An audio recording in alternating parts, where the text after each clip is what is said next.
আসসালামু আলাইকুম। আপনারা কি নন রিব্রিদিং মাস্ক এবং রিব্রিদিং মাস্ক এখনও মুখস্থ করেন? এখানে মুখস্থের কিছু নেই। এটা আসলে আমাদের বুঝতে হবে। এটা একটা এনআরএম অর্থাৎ নন রিব্রিদিং মাস্ক। নন রিব্রিদিং বলতে আমরা কি বোঝাচ্ছি? নন রিব্রিদিং হচ্ছে আমরা যে শ্বাসটা ছাড়ছি, সেই শ্বাসটা আমরা আর নিব না। অর্থাৎ কার্বন ডাইঅক্সাইডটা যাতে আমাদের কোনোভাবে আর ভেতরে না যায়। তো এই মাস্কটা ঠিক এভাবেই তৈরি করা। এই মাস্কের দুপাশে ২টা ভালভ আছে। যে ভালভটা হচ্ছে শুধুমাত্র আমরা যখন শ্বাস ছাড়বো তখনই শুধুমাত্র খুলে যায় এবং বাইরে বের হয়ে যায়।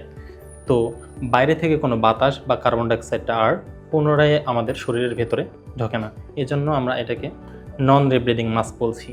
রিব্রিদিং মাস্কও রয়েছে, তবে আমরা চাইলে এটাকে রিব্রিদিং মাস্ক করতে পারি। কীভাবে? রিব্রিদিং মানে কি? আমরা আবার কার্বন ডাইঅক্সাইডটা ভেতরে নিব। তো সেই ব্যবস্থাটা আমরা করতে পারি হচ্ছে এটার দুই ভালভটা যদি আমরা বন্ধ করে দিই, ক্লোজ করে দিই, তাহলে আমরা যে শ্বাসটা ছাড়বো কার্বন ডাইঅক্সাইড, এটা মাস্কের ভেতরেই থেকে যাবে, কিছুটা ব্যাগের ভেতরেও চলে যাবে। তো যখন আমরা আবার শ্বাস নিব তখন কার্বন ডাইঅক্সাইডটা আমরা পুনরায় আবার নিব। সেটাকে আমরা বলছি রিব্রিদিং মাস্ক। এটাই হচ্ছে এনআরএম এবং রিব্রিদিং মাস্কের তফাৎ, অর্থাৎ নন রিব্রিদিং মাস্ক এবং রিব্রিদিং মাস্ক। তো এটা আমরা কখন ইউজ করছি? যখন নন রিব্রিদিং মাস্কে কী হচ্ছে, আমরা পুনরায় কার্বন ডাইঅক্সাইডটা আর ভেতরে নিচ্ছি না। অর্থাৎ কার্বন ডাইঅক্সাইড যখন আমাদের বেশি হয়ে যাবে, অথবা সিম্পল ফেস মাস্কে আমরা জানি কি 5 থেকে 10 লিটার অক্সিজেন আমরা নিতে পারি। তো সেক্ষেত্রে যদি আমার অক্সিজেন আরও বেশি প্রয়োজন হয়, পিওর অক্সিজেন যদি প্রয়োজন হয় 10 থেকে 15 লিটার যদি হয়, তখন আমরা এই এনআরএম ইউজ করতেছি, অর্থাৎ নন রিব্রিদিং মাস্ক। আমরা শুধুমাত্র অক্সিজেন নিব। এই ব্যাগে আমাদের অক্সিজেন রিজার্ভ থাকবে এবং কার্বন ডাইঅক্সাইড যেটা বের করে দিব সেটা দুই ভালভ দিয়ে বের হয়ে চলে যাবে, কিন্তু আর বাইরে থেকে কোনো বাতাস বা কার্বন ডাইঅক্সাইড আর মাস্কে ভেতরে ঢুকবে না। অর্থাৎ আমরা পিওর অক্সিজেনটা নিচ্ছি।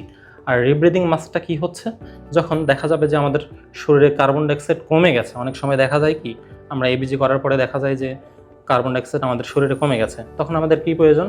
আমাদের আরও বেশি কার্বন ডাইঅক্সাইড প্রয়োজন। তখন আমরা কি করব?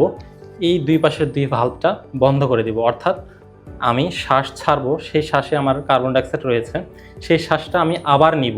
এটাকে আমরা রিব্রিদিং বলছি বা রিব্রিদিং মাস্ক বলছি। তাহলে সেই বাতাসটা বা অক্সিজেন কার্বন ডাইঅক্সাইডটা আবার নিলে কি হবে? আমার শরীরে আরও বেশি কার্বন ডাইঅক্সাইড যাবে, কার্বন ডাইঅক্সাইডের লেভেলটা পরিমিত মাত্রায় থাকবে, বা কার্বন ডাইঅক্সাইডের মাত্রাটা বাড়ানোর জন্য আমরা তখন রিব্রিদিং মাস্ক ইউজ করছি। তাহলে সংক্ষেপে এক কথায় এনআরএম বা নন রিব্রিদিং মাস্ক, যেটাকে আমরা বলছি যে আমরা আর কখনোই কার্বন ডাইঅক্সাইড নিব না, পিওর অক্সিজেন শুধু নিব, তখন আমরা ব্যবহার করছি এনআরএম। এবং এটাকেই আমরা চাইলে রিব্রিদিং মাস্কে পরিণত করতে পারতেছি, বা বাজারে রিব্রিদিং মাস্কও পাওয়া যায়। সেক্ষেত্রে আমরা কি করছি, যে কার্বন ডাইঅক্সাইডটা আমরা ছাড়ছি, সেই কার্বন ডাইঅক্সাইডটা আবার নিচ্ছি। আশা করি সবার বুঝতে সুবিধা হয়েছে। যদি না বুঝে থাকেন তো ভিডিওটি আবার দেখবেন। Thank you.